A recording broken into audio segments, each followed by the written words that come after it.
আজকে ভোটের যে পরিবেশ এর জন্য আমি বাংলাদেশের গণতান্ত্রিককামী প্রত্যেকটা রাজনৈতিক দলকে ধন্যবাদ জানাই, অভিনন্দন জানাই এবং বাংলাদেশের প্রত্যেকটি শ্রেণী পেশার মানুষকে ধন্যবাদ এবং অভিনন্দন জানাই যে তারা আজকে দীর্ঘদিন পর প্রায় 2 যুগ পর স্বাধীনভাবে ভোট প্রদান করতে সক্ষম হচ্ছেন।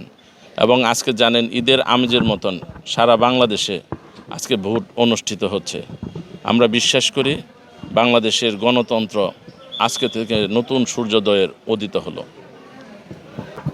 আমরা এখন পর্যন্ত আশাবাদী, কারণ এখনও যেভাবে সুষ্ঠু সুন্দরভাবে ভোট হচ্ছে, আমরা গণতান্ত্রিক রাজনৈতিক দল হিসেবে আমরা সবসময় সুষ্ঠু ভোটের পক্ষে অবস্থান নিয়েছি এবং আমরা বিশ্বাস করি সুষ্ঠু ভোট হলে বাংলাদেশের শহীদ রাষ্ট্রপতি জিয়াউর রহমান, দেশনেত্রী বেগম খালেদা জিয়া এবং তারেক রহমানের নেতৃত্বে যে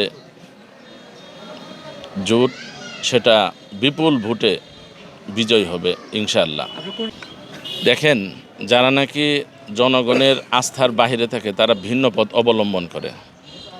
বাংলাদেশের সবচেয়ে আস্থা এবং নির্ভরশীলতার প্রতীক হচ্ছে বাংলাদেশ জাতীয়তাবাদী দল বিএনপি এবং তার প্রতীক হচ্ছে ধানের শীষ।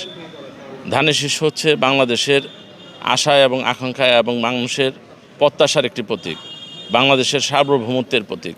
এই ভোট শুধুমাত্র একটি নির্বাচিত সরকার গঠন নয়, এই ভোট হচ্ছে বাংলাদেশের আগামী দিনের সার্বভৌমত্বের একটি সবচেয়ে বড় মজবুত হাতিয়ার। তাই আমি বলবো, আমাদের প্রিয় নেতা শহীদ রাষ্ট্রপতি জিয়া রহমান একদলীয় শাসন থেকে বহুদলীয় গণতন্ত্র প্রবর্তন করেছেন। আমাদের নেত্রী দেশনেত্রী বেগম খালেদা জিয়া 9 বছর স্বৈরাচার বিরোধী আন্দোলনের নেতৃত্ব দিয়ে তিনি বাংলাদেশের গণতন্ত্র প্রতিষ্ঠিত করেছেন এবং আমাদের নেতা জনাব তারেক রহমান হারানো গণতন্ত্র ভোটের অধিকার প্রতিষ্ঠার জন্য তিনি নেতৃত্ব দিয়ে আজকে বাংলাদেশের মানুষের ভোটকে উৎসবে পরিণত করেছেন। আমরা বিশ্বাস করি বাংলাদেশের যদি সুষ্ঠু সুন্দর ভোট হয়ে থাকে তাহলে অবশ্যই আমাদের নেতা জনাব তারেক রহমানের নেতৃত্বে আগামীতে একটি সরকার গঠন করবে, যে সরকারের নেতৃত্ব দেবেন আমাদের নেতা জনাব তারেক রহমান।